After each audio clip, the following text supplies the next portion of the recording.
15ാം നിയമസഭയുടെ അവസാന സമ്മേളനത്തിന് വിവാദങ്ങളോടെ തുടക്കമായി. നയപ്രഖ്യാപന പ്രസംഗത്തിലെ കേന്ദ്രവിരുദ്ധ പരാമർശങ്ങളിൽ ചിലത് ഒഴിവാക്കിയ ഗവർണറുടെ നടപടി വിവാദങ്ങൾക്ക് തുടക്കമിട്ടു.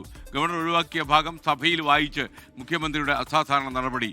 അർത്ഥസത്യങ്ങൾ ഒഴിവാക്കാൻ ആവശ്യപ്പെട്ടിരുന്നതായിട്ടാണ് ലോകഭവന്റെ പ്രതികരണം. ഗവർണർ സർക്കാർ തർക്കമെന്ന് കേട്ടാൽ ജനം ചിരിക്കുമെന്ന് പ്രതിപക്ഷ നേതാവ് വി.ഡി. സതീശന്റെ പരിഹാസം.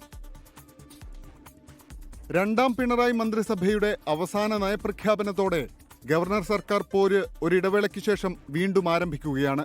സാധാരണ പോലെ കടന്നുപോയെന്ന് തോന്നിച്ച നയപ്രഖ്യാപന പ്രസംഗം കഴിഞ്ഞായിരുന്നു അപ്രതീക്ഷിത ട്വിസ്റ്റ്. പ്രസംഗം പൂർത്തിയാക്കി മടങ്ങിയ ഗവർണറെ യാത്രയാക്കിയ ശേഷം മടങ്ങിവന്ന മുഖ്യമന്ത്രി പ്രസംഗത്തിലെ ചില ഭാഗങ്ങൾ ഗവർണർ ഒഴിവാക്കിയെന്നും ചില ഭാഗത്ത് കൂട്ടിച്ചേർക്കൽ നടത്തിയെന്നും സഭയെ അറിയിച്ചു. പ്രസംഗത്തിലെ 12, 15, 16 ഖണ്ഡികകളിലാണ് ഒഴിവാക്കലും കൂട്ടിച്ചേർക്കലും നടന്നതെന്നും മുഖ്യമന്ത്രി ചൂണ്ടിക്കാട്ടി. മന്ത്രിസഭ അംഗീകരിച്ച പ്രസംഗം അംഗീകരിക്കണമെന്ന് മുഖ്യമന്ത്രി ആവശ്യപ്പെട്ടു. സംസ്ഥാന നിയമസഭകൾ പാസാക്കിയ ബില്ലുകൾ ദീർഘകാലമായി കെട്ടിക്കിടക്കുകയാണ്. ഈ വിഷയങ്ങളിൽ എൻ്റെ സർക്കാർ സുപ്രീം കോടതിയെ സമീപിക്കുകയും അവ ഒരു ഭരണഘടനാ ബെഞ്ചിന് റഫർ ചെയ്തിരിക്കുകയുമാണ്. ഉദ്ധരണി അവസാനിച്ചു. ഈ വാചകം ബഹുമാനപ്പെട്ട ഗവർണർ ഒഴിവാക്കിയിട്ടുണ്ട്. നയപ്രഖ്യാപന പ്രസംഗത്തിൽ ബഹുമാനപ്പെട്ട ഗവർണർ ഒഴിവാക്കിയവ ഉൾപ്പെടുത്തിയും കൂട്ടിച്ചേർക്കലുകൾ ഒഴിവാക്കിയും മന്ത്രിസഭ അംഗീകരിച്ച നയപ്രഖ്യാപന പ്രസംഗം അച്ചടിച്ച് വിതരണം ചെയ്തിട്ടുണ്ട്. ഇത് ആധികാരികമായ നയപ്രഖ്യാപന പ്രസംഗമായി അംഗീകരിക്കണമെന്ന് അങ്ങയോട് അഭ്യർത്ഥിക്കുന്നു. മന്ത്രിസഭ തയ്യാറാക്കി നൽകിയ പ്രസംഗത്തിലെ ഒഴിവാക്കലും കൂട്ടിച്ചേർക്കലും രേഖകളിലുണ്ടാകില്ലെന്ന് സ്പീക്കറും വ്യക്തമാക്കി. നിയമസഭയെ ബഹുമാനപ്പെട്ട ഗവർണർ അഭിസംബോധന ചെയ്തുകൊണ്ട് നടത്തുന്നത് ഗവൺമെന്റ് വേണ്ടി ക്യാബിനറ്റ് അംഗീകരിച്ച പ്രസംഗമാണ്.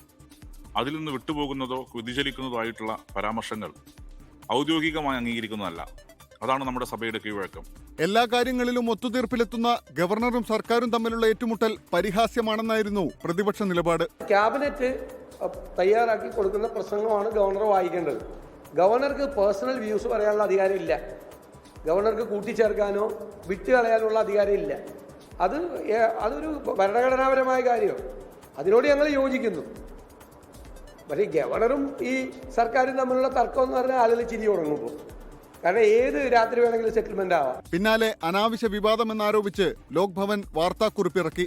നയപ്രഖ്യാപന പ്രസംഗത്തിൽ നിന്ന് അർദ്ധസത്യങ്ങൾ ഒഴിവാക്കാൻ ആവശ്യപ്പെട്ടിരുന്നതായി വാർത്താക്കുറിപ്പിൽ ലോക്ഭവൻ പറഞ്ഞു. 24 തിരുവനന്തപുരം.